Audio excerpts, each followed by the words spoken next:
ക്രിസ്തുവിൽ വാത്സല്യമുള്ളവരെ, പെസഹാകാലം 2-ാം ഞായറിൽ നാം വായിക്കുന്ന സുവിശേഷ ഭാഗം യോഹന്നാൻ 20:19 മുതൽ 31 വരെ വാക്യങ്ങളാണ്. ഈസ്റ്ററിൻ്റെ 8-ാം ഇടമാണിന്ന്. മഗ്ദലന മറിയത്തിന് പ്രത്യക്ഷപ്പെട്ടതിന് ശേഷം യേശു ശിഷ്യർക്ക് പ്രത്യക്ഷപ്പെടുന്നതാണ് സംഭവം. ഇവിടെ ശിഷ്യർ, ഡിസൈപ്പിൾസ് എന്ന പദത്തിൽ യൂദാസ് ഇസ്കറിയോത്ത ഒഴികെ 11 ശിഷ്യർ, അഥവാ യൂദാസും തോമസും ഒഴികെ 10 ശിഷ്യർ എന്ന സൂചനയല്ല സുവിശേഷകൻ അർത്ഥമാക്കുന്നത്. പകരം യേശുവിൽ വിശ്വാസമർപ്പിച്ച ഒരു സമൂഹത്തെയാണ്. ഈ വിശ്വാസ സമൂഹം യഹൂദരോടുള്ള ഭയം നിമിത്തം അടഞ്ഞ ഒരു മുറിക്കുള്ളിൽ ആയിരുന്നു. യഹൂദരുമായി നിരന്തരം സംഘർഷത്തിലായിരുന്ന സുവിശേഷകന്റെ ആദ്യ ശ്രോതാക്കൾ, ഫസ്റ്റ് ഓഡിയൻസ് ഓഫ് ജോൺ, ഭയത്തിന്റെ നിഴലിലായിരുന്നു എന്നാണ് ഇവിടെ ഉദ്ദേശിക്കുന്നത്. അവർ അനുഭവിച്ചിരുന്ന ഭയത്തെ സുവിശേഷകൻ ആദ്യ ശിഷ്യരുടെ അവസ്ഥയുമായി ബന്ധിപ്പിക്കാൻ ശ്രമിക്കുന്നു. ഈ ഭയത്തിന്റെ നടുവിലാണ് നിങ്ങൾക്ക് സമാധാനം എന്ന് അരുൾ ചെയ്തുകൊണ്ട് യേശു പ്രത്യക്ഷപ്പെടുന്നത്. യേശു പറയുന്ന നിങ്ങൾക്ക് സമാധാനം എന്ന വാക്കുകൾ ഒരു സാധാരണ ആശംസയായി പരിഗണിക്കാമെങ്കിലും ഇതിന് മറ്റൊരു പ്രസക്തിയുണ്ട്. യേശു ആശംസിച്ച സമാധാനം, ശാലോം, ആദ്യ ശിഷ്യരെ അവരുടെ ഭയത്തിൽ നിന്നും മോചിപ്പിക്കുവാൻ എത്രമാത്രം സഹായകമായോ അത്രയ്ക്കും സഹായകമായിരുന്നു യഹൂദരിൽ നിന്ന് അനുഭവം നേരിട്ടിരുന്ന, അല്ലെങ്കിൽ ദുരനുഭവം നേരിട്ടിരുന്ന യോഹന്നാന്റെ ആദ്യ ശ്രോതാക്കൾക്ക്. അപ്രകാരം യേശു ആശംസിക്കുന്ന സമാധാനം രക്ഷയുടെ ഒരു പുതു അടയാളമായി നിലകൊള്ളുകയാണ്. സമാധാനം നൽകുന്ന യേശു മുറിവുകൾ വഹിക്കുന്ന ഉദ്ധിതനാണ്.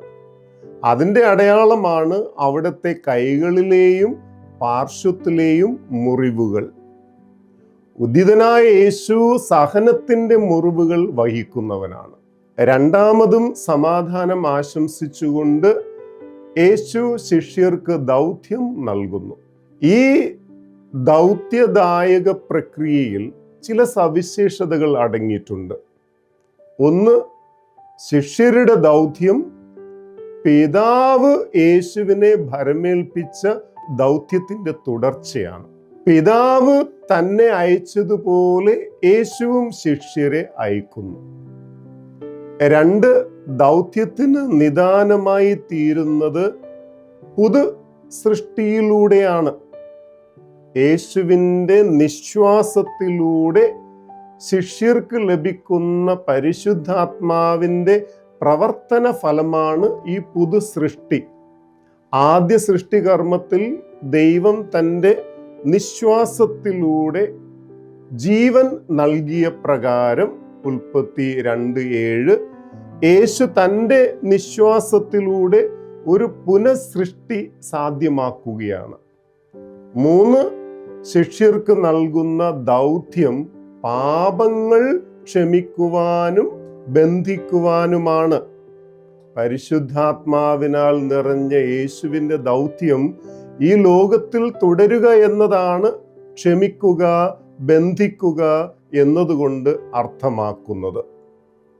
ശിഷ്യരുടെ മധ്യയുള്ള യേശുവിൻ്റെ ആദ്യ പ്രത്യക്ഷപ്പെടലും തോമസ് ഉൾപ്പെടുന്ന ശിഷ്യ സമൂഹത്തിലെ തുടർന്നുള്ള പ്രത്യക്ഷപ്പെടലും തമ്മിൽ ബന്ധിപ്പിക്കുന്ന ഒരു ഘടകമാണ് തുടർന്ന് നമുക്ക് സുവിശേഷത്തിൽ ലഭിക്കുന്നത് 24-ഉം 25-ഉം വാക്യങ്ങളിൽ.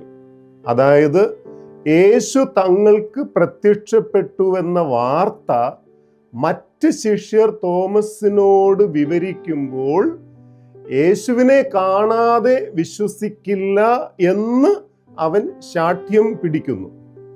തോമസിന്റെ ശാഠ്യത്തിന് പരിഹാരമെന്നോണം യേശു വീണ്ടും തോമസ് ഉൾപ്പെടുന്ന ശിഷ്യഗണത്തിന് പ്രത്യക്ഷപ്പെടുകയാണ്. തോമസ് മുന്നോട്ട് വച്ച എല്ലാ നിബന്ധനകളും യേശു അംഗീകരിക്കാൻ തയ്യാറാണ്. നിബന്ധനകൾക്കും അംഗീകാരത്തിനും ഉപരിയായി യേശു തോമസിനോട് അവിശ്വാസിയാകാതെ വിശ്വാസിയായിരിക്കൂ എന്ന് ആഹ്വാനം ചെയ്യുന്നു. പരമ്പരാഗതമായി തോമസിനെ ഒരു സംശയാലുവായി, ഡൗട്ടിങ് തോമസ് എന്നൊക്കെയാണ് ചിത്രീകരിക്കുന്നതെങ്കിലും സംശയം, ഡൗട്ട് എന്ന പ്രയോഗം സുവിശേഷത്തിൽ നിന്ന് നമുക്ക് ലഭിക്കുന്നില്ല. എന്നാൽ അവിശ്വാസം, അൺബിലീഫ് എന്ന വാക്കാണ് സുവിശേഷകൻ നൽകുന്നത്. ഇതിൽ നിന്നും നാം മനസ്സിലാക്കേണ്ടത് സുവിശേഷകൻ അഭിലഷിക്കുന്നത് ഉയർത്തെഴുന്നേറ്റ യേശുവിലുള്ള വിശ്വാസത്തിലേക്ക് വിശ്വാസ സമൂഹം വളരണം എന്നുള്ളതാണ്. തോമസിൽ സംഭവിക്കേണ്ടുന്ന പരിവർത്തനം യോഹന്നാന്റെ ആദ്യകാല ശ്രോതാക്കളിലും ഉണ്ടാകേണ്ടതാണെന്ന് സുവിശേഷകൻ ആഗ്രഹിക്കുന്നു. വിശ്വാസത്തിലേക്ക് തോമസിനെ നയിക്കുവാൻ തന്നെ തന്നെ പൂർണ്ണമായും യേശു നൽകുവാൻ തയ്യാറാകുമ്പോൾ തോമസിൽ ഉണരുന്നത് 4-ാം സുവിശേഷത്തിലെ ഏറ്റവും ദൃഢവും ഉജ്ജ്വലവുമായ യേശുവിലുള്ള വിശ്വാസ പ്രഖ്യാപനമാണ്. എൻ്റെ കർത്താവേ, എൻ്റെ ദൈവമേ. ഈ പ്രഖ്യാപനത്തിലൂടെ തോമസ് യേശുവിനെ ദൈവം തന്നെയായി ഏറ്റുപറയുന്നു. ഇവിടെ പ്രയോഗിക്കപ്പെട്ടിട്ടുള്ള ഭാഷ്യം സുവിശേഷത്തിൻ്റെ തന്നെ കേന്ദ്ര ബിന്ദുവായി മാറുന്ന ആരംഭവാക്യത്തെ ഉറപ്പിക്കുകയാണ്. ആദിയിൽ വചനമുണ്ടായിരുന്നു, വചനം ദൈവത്തോടു കൂടിയായിരുന്നു, വചനം ദൈവമായിരുന്നു. ആദ്യ ശിഷ്യരിൽ ഒരാളായ തോമസിന്റെ വിശ്വാസ പ്രഖ്യാപനത്തിൽ സുവിശേഷകൻ ആദ്യ ശ്രോതാക്കളുടെ വിശ്വാസ പ്രഖ്യാപനം ചേർത്ത് വെക്കുകയാണ്. ദൈവം പൂർണ്ണമായി യേശുവിൽ വെളിപ്പെട്ടിരിക്കുന്നു. പ്രിയമുള്ളവരെ, ഭയത്തിൻ്റെയും സംശയത്തിൻ്റെയും ഇരുണ്ട നിമിഷങ്ങളിൽ പോലും ഉയർത്തെഴുന്നേറ്റ കർത്താവായ യേശുവിന് നമ്മുടെ ജീവിതത്തിലേക്ക് പ്രവേശിക്കുവാൻ കഴിയും. ഉയർത്തെഴുന്നേറ്റ കർത്താവ് നമുക്ക് സമാധാനവും പുതിയ തുടക്കങ്ങളുടെ ഉറപ്പും നൽകും.